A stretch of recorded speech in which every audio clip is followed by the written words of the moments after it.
Have you seen the new multi-purpose room? Walking in the doorway of the new multi-purpose room.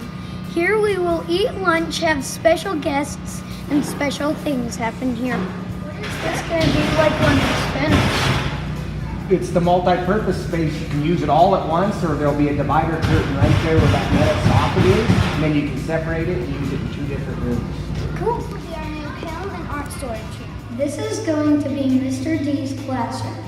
And all it needs is some carpet, some paint, and other things. And a sink.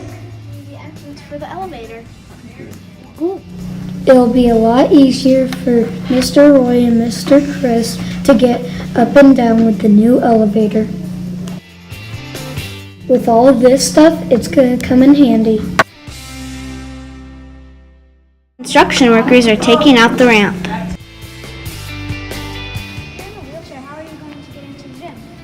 So this summer, we're going to cut the stairs off, and we're going to put a lift in there, an electric lift, that'll bring them up and down.